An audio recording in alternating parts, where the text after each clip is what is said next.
I feel so strongly about this particular age that we're living in right now. I mean, the last 10, 15 years, the next 7 years, we're in a perfect time, I believe, for some huge, pseudo-mythologies, to be refuted with newfound evidence, new information, new memes, new concepts that people need to start getting their heads around.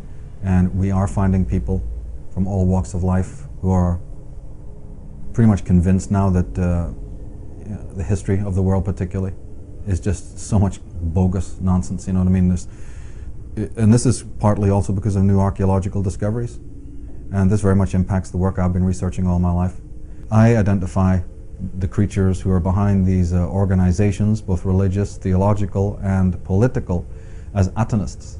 This is what my work goes into, and it's absolutely correct to say that these Atonists who were spawned in Egypt, finally after their expulsion, this expulsion is written about in the Bible as the Exodus, and there were 2 Exoduses, not 1.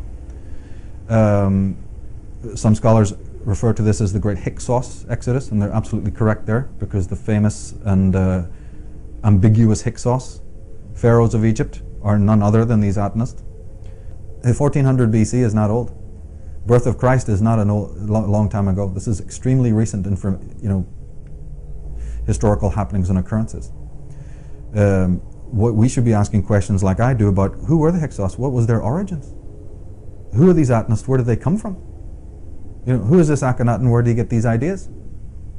Who civilized Egypt in the first place? I mean, the greatest historians have asked this question. The only thing is, when you come up with the answers, not a lot of the world structure wants to hear it. The establishment is very threatened by the answers to all of these questions, because the questions are remarkable, fascinating. People are descended from a group, a core group of these Atonists who came to Ireland, the British Isles, about 600 BC.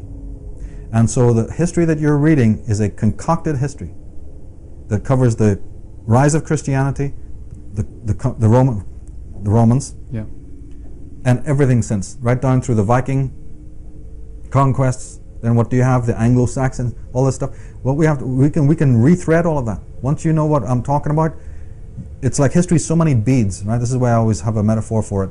It's like you've got all these beads that have been thrown to you in school and thrown to you by these books, but where's the golden thread that holds them all together? Once you're able to thread this, then you start to understand one thing led to another, one thing led to another, one thing led to another. And so my work is controversial, it is alternative. But as I said, more and more people are getting into this stuff.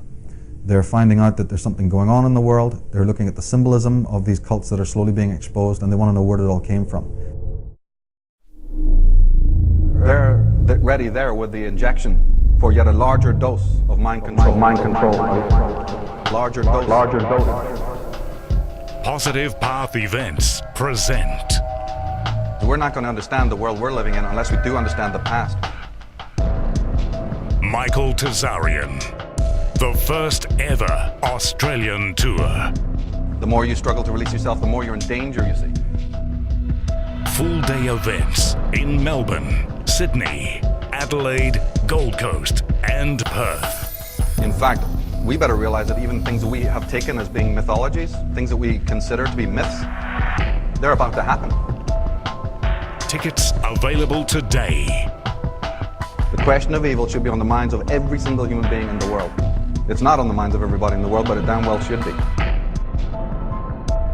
Visit michaeltsarianaustraliantour.com. People who are attentive, people who are critical, people who are doubtful, people who are sick to death of the lie mechanism, if they remain attentive and curious and open-minded, they're going to be empowered by some knowledge that maybe hasn't visited this planet for centuries, for millennia.